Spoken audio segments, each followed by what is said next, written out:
Hi there, and welcome to Open Class number 133, in which I will go over some questions with you. Thanks so much for being here. As always, nothing is medical advice, just me sharing some general thoughts and comments here, and really that's it. Let's just jump in. Let's look at some questions. Um, I looked at 4 questions today. The first one is from Affandy. Let's look at this. Hello, coaches. Affandy writes.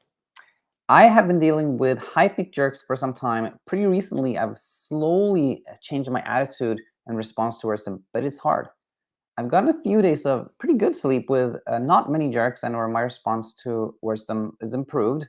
However, when they become more intense again, I get an automatic response of anxiety, fear, which worsens my hyperarousal and jerks. I've learned a lot from your channel, yet I still feel I have a long way to go as I automatically get this fear and adrenaline rush from getting these jerks after days of not having them, not as much. Is there any way I can teach my brain not to have an automatic fear response? I've accepted the fear when it arises, which helps as it can go away, but then the fear returns again with the jerks appearing after I have slept well for a few days. Thank you for your insight. This was from Afandi. Anytime, Afandi, I want to thank you so much for submitting this question. And as I was reading this, I was like, oh, this could be a good teaching point. This could be good. This could also be a good teaching point. But I think let's start with this one. I don't know exactly how much time you spent on the channel, maybe some weeks, something like that. I'm just guessing. And there's, and Afandi, you learned a lot, but there's still a way to go. And I really want to point this one out that when it comes to hypnic jerks or insomnia itself, um, they are not actually sleep problems. Insomnia is not a sleep problem. It can sound kind of odd for me to say that. Like, what do you mean it's not a sleep problem? Of course, sleep problem. Not really. Trouble sleeping or insomnia is just a surface manifestation of fear. Just like palpitations. When we're scared, our heart beats faster, kind of to prepare us. That palpitation is just the surface manifestation. It's just on the surface, just like sweaty palms, breathing fast. That's on the surface. What's on the deeper level is fear. It's a thought or emotional state that comes from thoughts. Same thing with hypnic jerks and insomnia.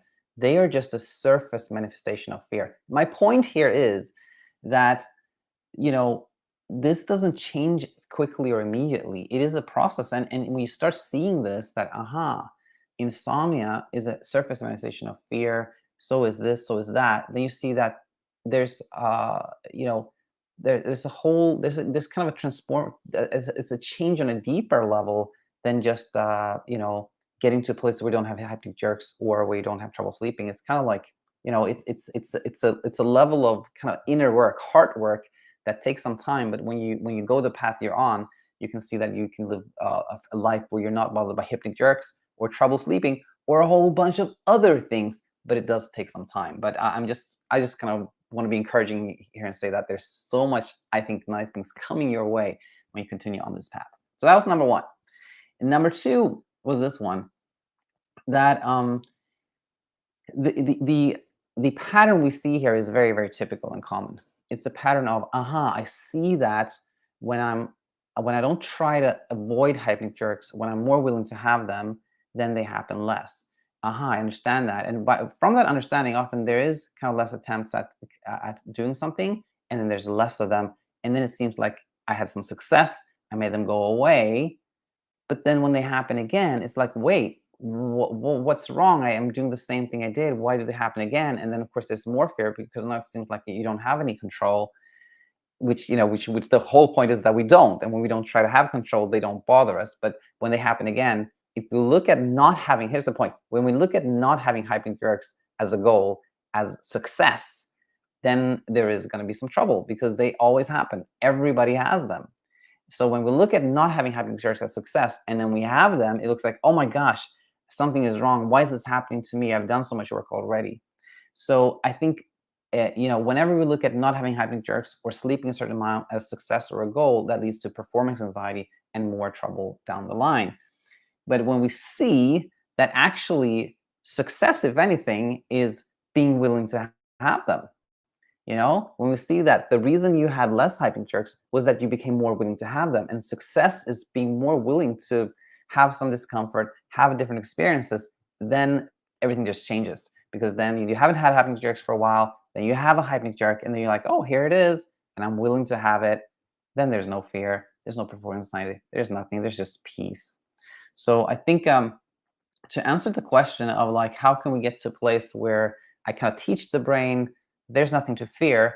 You do that, we do that by experiencing the thing that we're afraid of and seeing that nothing happened, by being willing to experience the thing that we're afraid of, and then seeing evidence that we're still safe, where nothing happened. I think that is the way. And again, taking note of like, you've already done this. You've already gone down the path of being more willing to experience discomfort. You've seen how that led to a more peaceful place. And it's really just kind of more of the same that will lead you to where you want to be. So I think that is, those are the main points that came to me as I looked at this message from Affandy. Affandy, if this didn't make sense, any questions, please post them in the comment section or send another question to open class. So I think that is it. All right.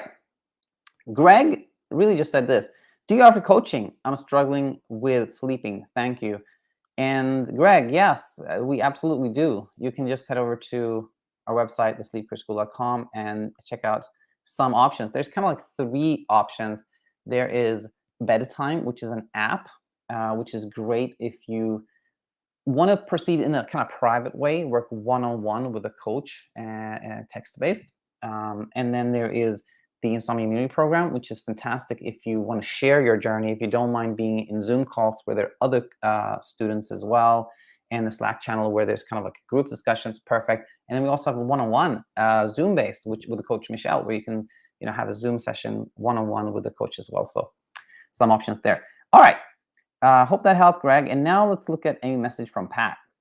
Pat is a long time, big time supporter of the channel.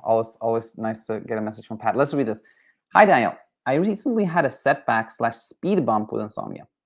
I thought your audience would be interested in how I dealt with it so that if and when they have a setback, they might get some useful tips.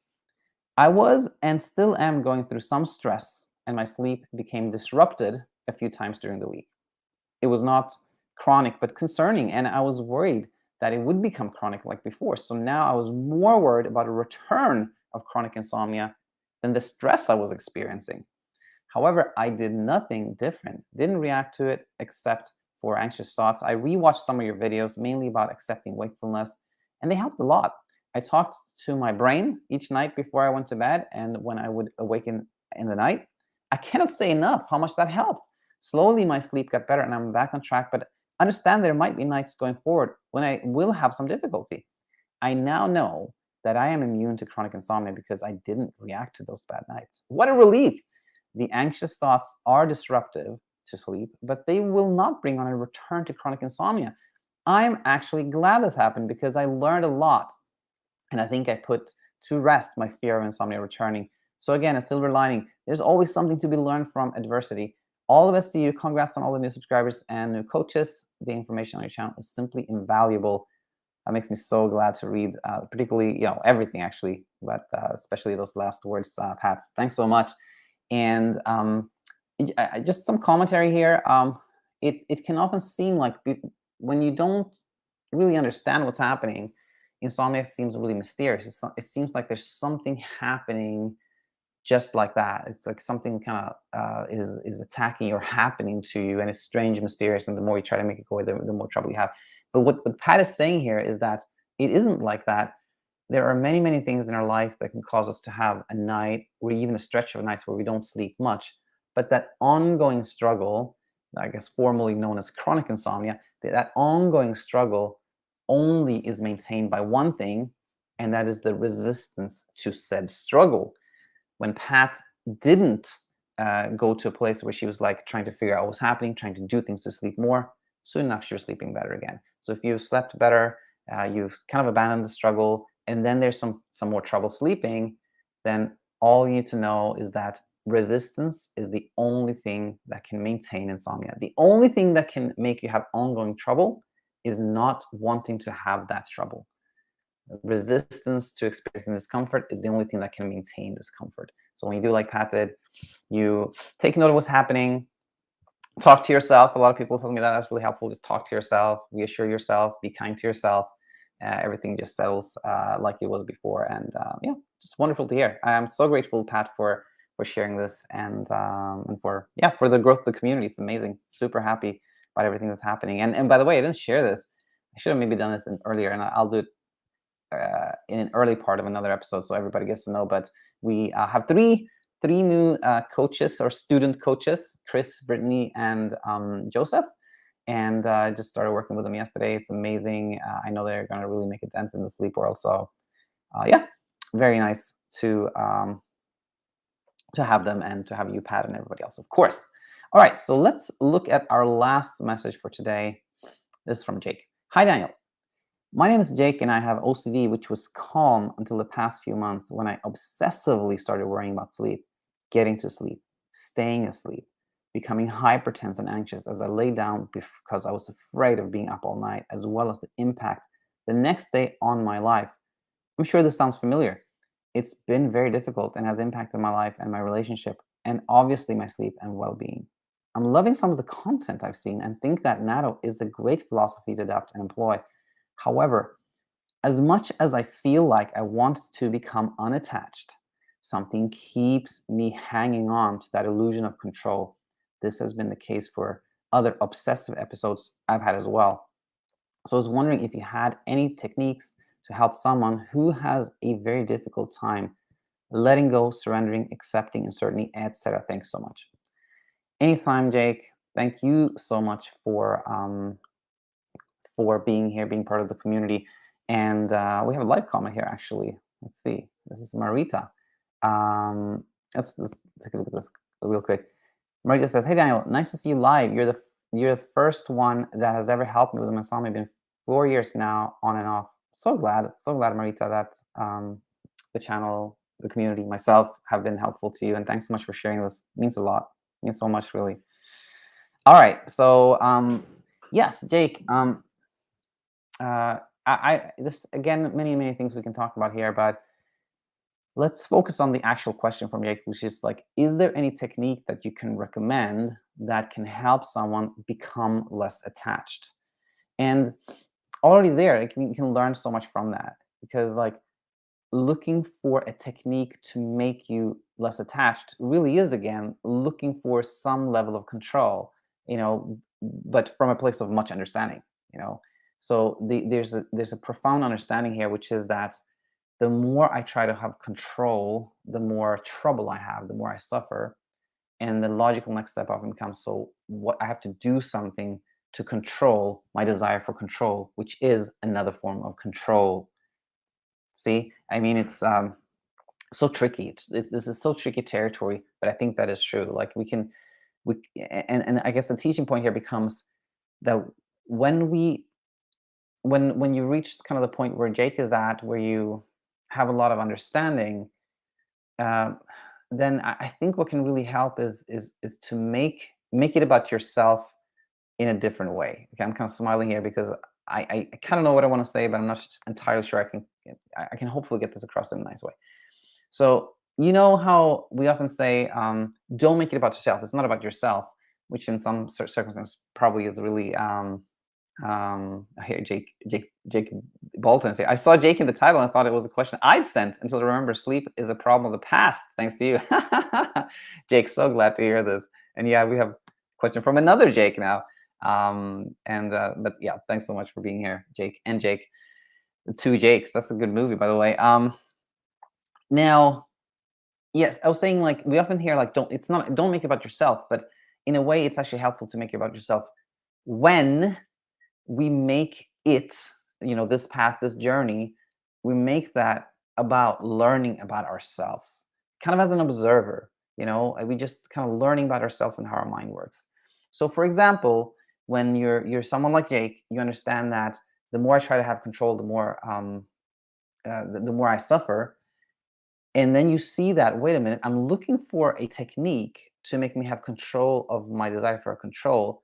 Then where does that lead you? It leads you to, again, insight. It leads you to like, aha, aha, there we go again. Like my brain was trying to have control again. And you can almost smile at that sometimes.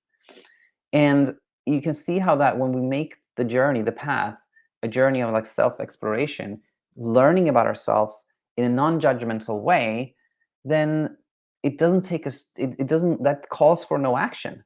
It just calls for awareness. So when you see that, aha, my brain was trying to have control that time again, and then maybe you see a thought like, so what can I do? Then like, aha, there it is again. There it is again, the desire for control. And when you again make this journey just about exploring your own thoughts, beliefs, your emotions, like seeing what's like turning the eyes inwards and just looking, seeing what's there, then you see that awareness is everything and kindness is everything too. Those things are magical to me. You're aware of what's happening and you're kind to yourself for whatever happens. I think that's magical. Now, Dominic, I see a question from you here, and I would definitely want to comment on this. But just to finish this, the kind of like sharing these things with Jake here. So I think the first thing I want to say is like there is no technique to make you have to kind of control your control. But when you make the journey about just learning about yourself and going, aha, like aha, I see things, like that is so helpful. And then the other question from Jake was like, why? It's kind of like Jake has noticed that no matter how much he understands that letting go is the way, there's always kind of part, he says, like, there's kind of part of me that doesn't want to let go of the illusion that there is control. And I just want to spend a second there and say that this is so natural, so understandable, so normal.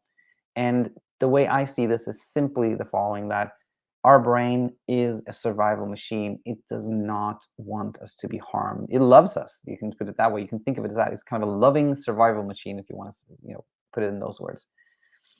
And so because it cares so much about us, it absolutely doesn't want to miss any potential threat, any potential danger.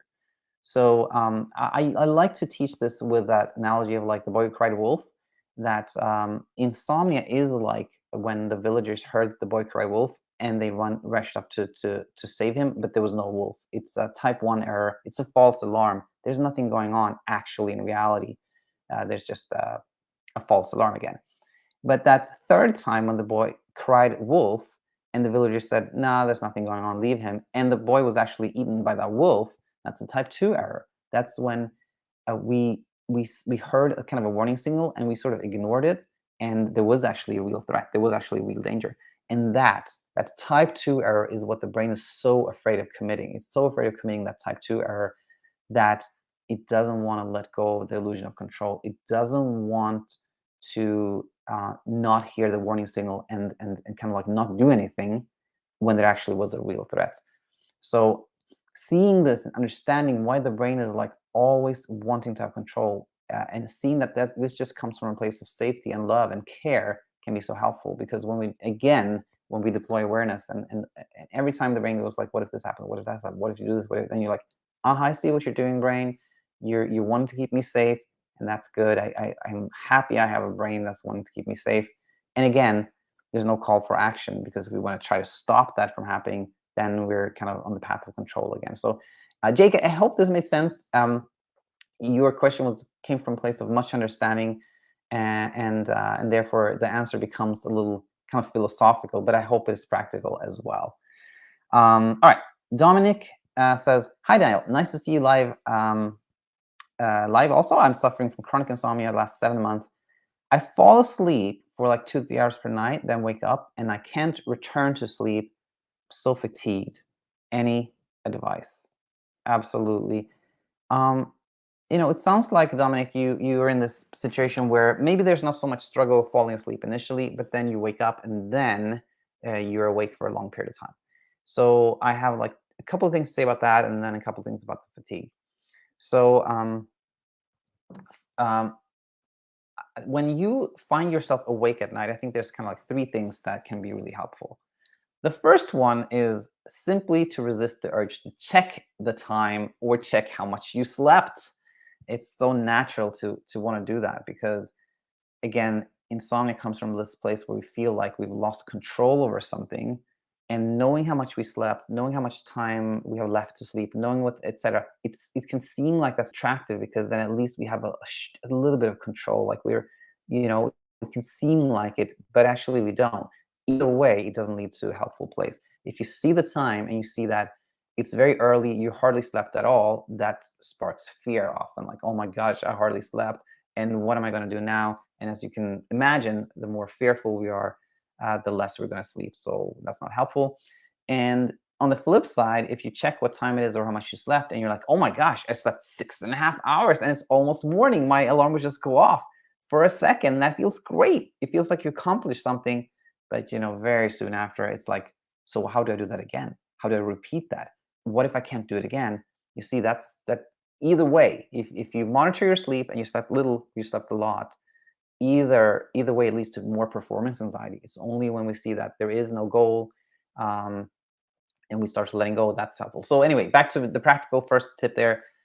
Resist the urge to check the time, monitor how much you slept. I think this is really good because I fall asleep for 2-3 hours. How do you know it's 2-3 hours?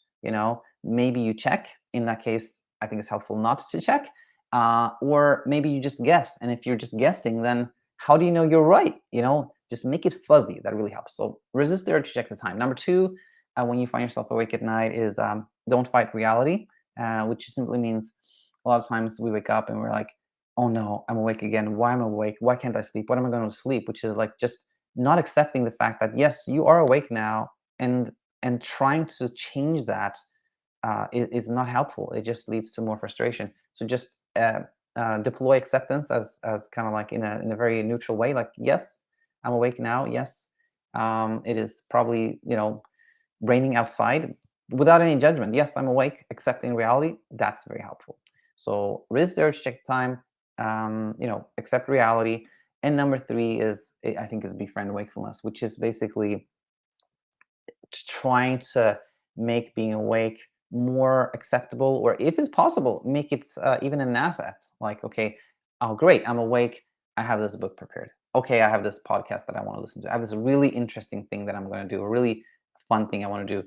If that comes easy to you, that's great. If you turn being awake into something actually enjoyable, then soon enough you're going to sleep really well. The natural question often becomes like, wait a minute, if I do something I like, something like with a screen, if I watch some Netflix in the middle of the night, isn't that going to make me more awake?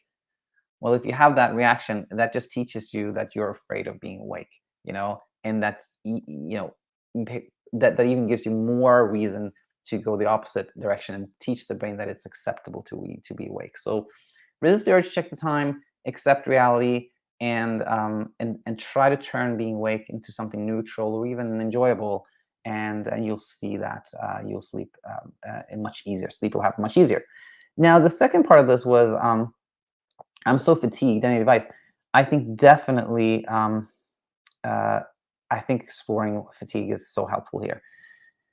Yeah, I've seen this so many times that when we think, okay, so let's put it this way: when you haven't slept much and you're really tired during the day, then there's actually two things that happen that night. Okay, you didn't sleep much, and you are aware that you didn't sleep much, and you've responded in some way to not sleeping much. And when you're really tired during the day, it often seems so clear that it's just, I slept little and that's why I'm tired. That other night I slept a lot and I was not quite as tired, right? It just seems like, of course, I just need to sleep more and then I'll be less tired. But in reality, it's actually not like that. In reality, you can have like a really big day, like you're getting married tomorrow, and you hardly slept at all because you were so excited and a little bit nervous and everything, and you have the best day of your whole entire life. Even if you didn't sleep much, you were not tired at all. And another example, like, it just randomly came to me. This guy Karsten Warholm, Norwegian runner, he beat like the world record for 400-meter hurdles, and he had a sleepless night the night before. I don't think he felt very tired that day. He probably felt like energized, and he beat the world record. He probably had the best day of his life after not sleeping much. So, but the confusing thing can be like, but it is like that. When I sleep little, I feel really tired. When I sleep more, I don't feel tired. But to me, the teaching point here is that how we think about what happened matters much more than what actually happened. So we've seen that you can have a big day, you hard to sleep, at all, but you don't even, it's not surprising to you that you don't sleep before your wedding, or it's not surprising to you that you don't sleep before you have a Olympic, competition. So then you don't question that you didn't sleep. You don't think there's anything wrong with that, and it doesn't bother you at all. Um, but when we sleep little and we go, why did I sleep so little? Why can't I get this right? When we're self-critical, we spend time pondering, we're wondering, then we feel tired. Self-criticism is a very heavy feeling, and kind of like this problem solving, constant problem solving, also is very draining. So when you see this, when you see that, it's not the fact that I slept little, but how I responded to that and how I think about sleeping, that's what makes me tired. Then that can be a real aha moment. And it's like, oh, so I don't have to like try to make myself sleep more. I can just be kinder to myself and deploy more awareness and understanding. And when that happens, you can have these experiences where you didn't sleep much and you're like, I didn't sleep much, but I feel okay today. And that's really big. That just means that the self-criticism is lifting. So I think the key here is to see that the fatigue is really emotional fatigue. It's not it comes from the same place as thoughts and emotions. It's not like a physical fatigue that we have after running, for example. We see that it's emotional fatigue, and then things get so much easier. So I think, Dominic, that was my thoughts when I read that. Hope that helped. And Marita says, it helps so much to see that I'm not the only one who's struggling. I'm currently at university. Having 3 hours of sleep at night is just not enough to function and learn. And she says, Dominic, I hope you get better soon. Being fatigued so bad. Totally, Maria. I think one of the most valuable parts of this channel is that you see that you're not alone at all. And yes, it's true. Of course, when we sleep little, yes, that alone has impact on our day, but not as much as how we think about it. We can do quite well on sleeping little in terms of like studying and performance when we're not critical of ourselves. So deploy self-love, self-kindness, and you'll see things get much easier. So we'll end there. Anyone, of course, who wants a little bit more support on your journey towards not having trouble sleeping, head over to our website. And as always, leave comments, submit to Open Class. I'm probably going to start putting that link back to Open Class at some point soon. But anyway, thanks so much for being here. Thanks so much for being part of the community. And look forward to seeing you back again. Bye for now.